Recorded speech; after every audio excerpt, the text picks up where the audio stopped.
सुन्नुहोला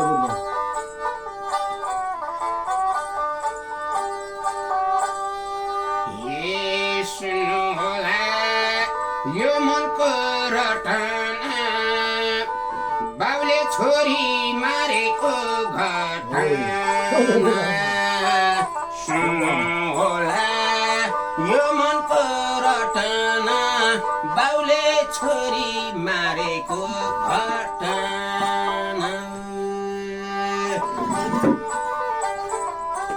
3 नम्बर कास्की जिल्ला रिबन भन्ने गाउँ छ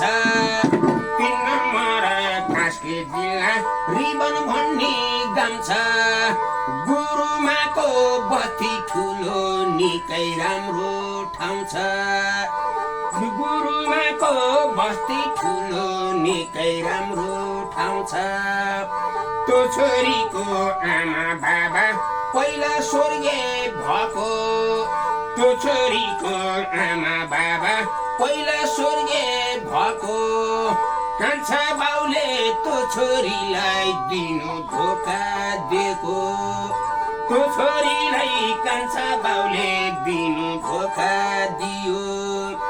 भए भरको खेतबारी कान्छा बाउले खायो मेरो बाउको अंश ल्याउ है छोरी भन्न गयो तेरो बाउको अंश जति तलै पाल्दा तलै पढाउँदा सकिएर गयो अदालतमा त्यो छोरीले मुद्दा दिन गयो मुद्दा जितेर त्यो छोरीले फसेला ल्यायो कहाँ मौका पर्ला भने कान्छा बाउले भन्यो तारिख लिएर आउँदाखेरि बाउ छोरीको जङ्गलमा भेटा तारिख लिएर आउँदाखेरि बाउ छोरीको जङ्गलमा भेटा कहाँ मौका पर्ला भने कान्छा बाउले दाबी खेले त्यता छपनीले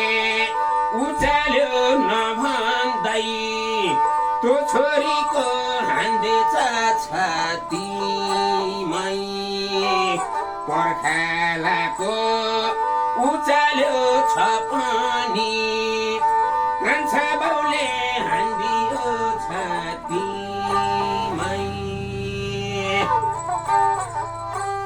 मोरे आमा मोरे बाबा त्यो छोरीले भन्दा मोरे आमा मोरे बाबा त्यो छोरीले भन्दा मोरे भन्छेस भनिकन छपनीले अझै हाने धन्दा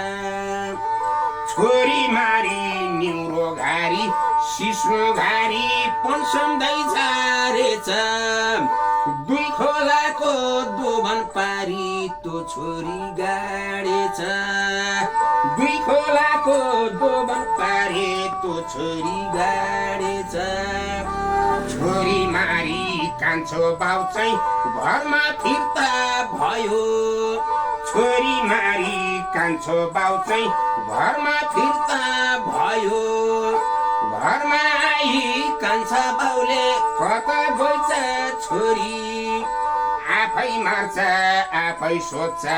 आफै बस्छ घोरी कमे जाको त्यो फुर्कामा खुना लाग्न गएको कमे जाको त्यो फुर्कामा खुना लाग्न गएको त्यही शङ्खा मानिकन गामले खोज्न गएको रिबन तारीमा रगतको भला त्यो रगतले मचायो खलबला रिबन तारीमा रगतको भला त्यो रगतले मचायो खलबला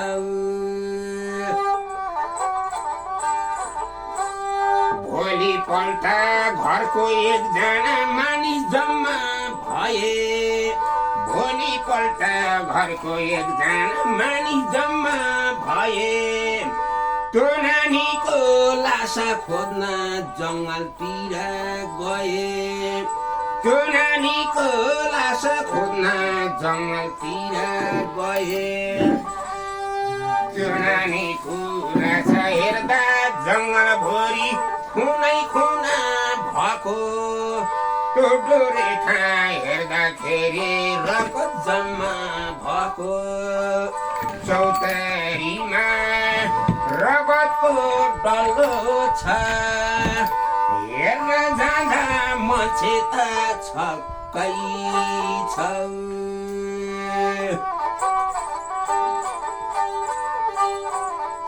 भोलिपल्ट अदसेले खाना लिन गए भोलिपल्ट अदसेले खाना लिन गए खानाबाट सही असै परारी सब आए त्यो नानीको लासा देख्छ सबै छक्कै परे त्यो नानीलाई घिसारेको डोरो हेर्दै गए त्यो नानीलाई घिसारेको डोरो हेर्दै गए दुई खोलाको दोबन बिचमा लासा फेला पारे के बाबा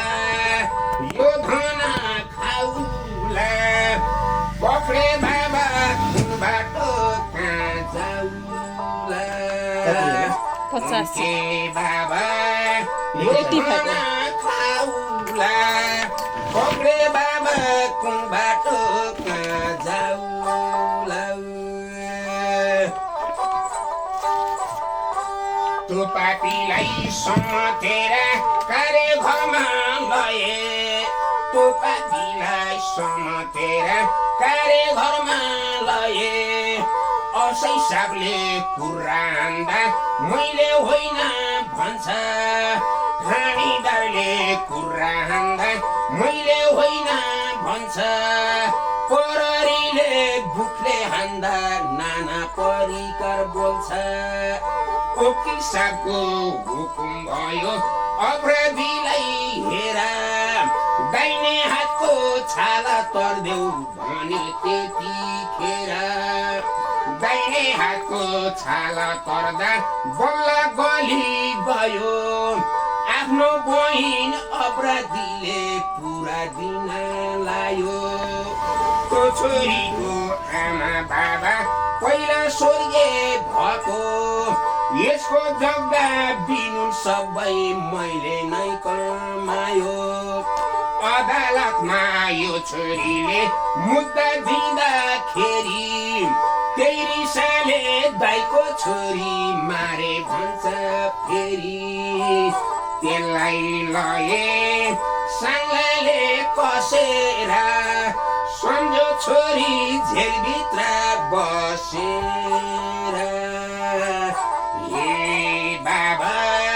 नलाओस् पापा 17 वर्षे छोरीको सराप बाबा